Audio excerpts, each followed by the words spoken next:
not financial advice, just my take on public filings for educational purposes.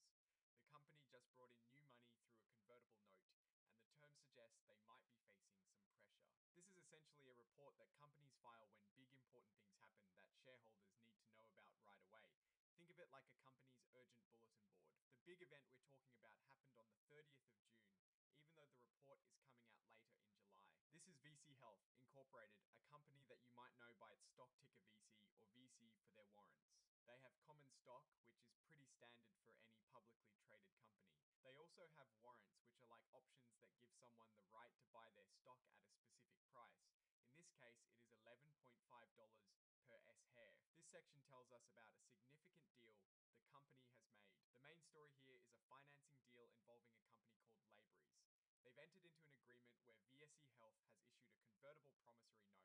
So on the 30th of June, VSEEW Health, or the company as they call it, made a deal with an institutional investor named Labrys. The company gave Labrys a convertible promissory note, which is basically a loan that can be turned into stock later.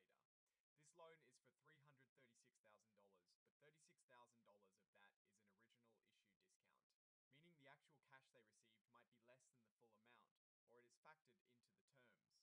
This note is unsecured, meaning there is no specific asset backing it up, which is a bit riskier for the lender. There is a 12% interest charge on this note, and it was already considered earned and guaranteed on the day they issued the note. This is a pretty common way to structure interest for these types of notes, but it means the total amount due is higher from the get-go. This loan is due in 1 year, on the 30th of June of next year. VSEEW Health can actually pay back this loan early. However, there are some conditions. They can pay it back before 181 days after it was issued, but the amount they pay back will be based on a percentage of what is still owed, plus any interest that is accumulated. The exact amount depends on when they choose to pay it back. This is a really important part. If VSEEW Health gets any cash from pretty much anywhere customer payments, selling more stock or debt, getting loans, selling off parts of the business, or even if their warrants are used, Labrys can demand that up to half of that incoming cash be used to pay back this loan immediately. This shows Labrys wants their money back quickly if the company starts to generate any cash flow. It signals a potential concern about the company's ability to repay the loan on its own timeline. Now, about converting this loan into stock, Labrys can convert the note into VSEEW Health's common stock. This can happen under a few conditions. First, if VSEEW Health misses any payments it is supposed to make. Second, 180 days after the note was issued. And third, if VSEEW Health registers the shares that Labrys would get so that Labrys can sell them easily. There is a catch though, Labrys can't own more than 4.99% of VSEEW Health stock through this conversion, to avoid triggering certain disclosure requirements or becoming a too large shareholder too quickly. Here is a key detail. The price at which Labrys can convert the note into stock is not fixed. It is set at 75% of the lowest closing price of VSEEW Health stock over the 10 days before they decide to convert.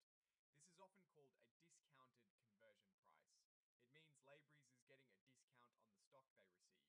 This structure is common when lenders are taking on more risk, but it also means that if the stock price drops, the number of shares Labrys can get increases, potentially diluting existing shareholders. This section basically reiterates that the company has taken on a new financial obligation, which we've already covered with the Labrys note. This tells us that the company sold equity securities, meaning the convertible note and the shares that could come from it, without registering them with the securities regulators. This means the deal was done under certain exemptions in the law, basically saying it wasn't a public sale to everyone, but a private transaction with a sophisticated investor like Labrys. They believe they met the requirements for these exemptions. This lists the exhibits attached to the filing. This is the actual agreement for the purchase of the securities, and this is the convertible promissory note itself. Signature. The report is signed on the 31st of July. It is signed by Imujala Iziku, who is the Chief Executive Officer. Now, looking at this deal, it is pretty clear that VSEEW Health is likely facing some financial challenges. Bringing in money through a convertible note with a discounted conversion price and mandatory repayment clauses suggests they might be struggling to get traditional bank loans or equity financing.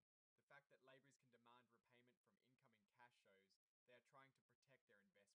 This type of financing, while it provides needed capital, often comes with the risk of significant dilution for existing shareholders if the stock price doesn't perform well.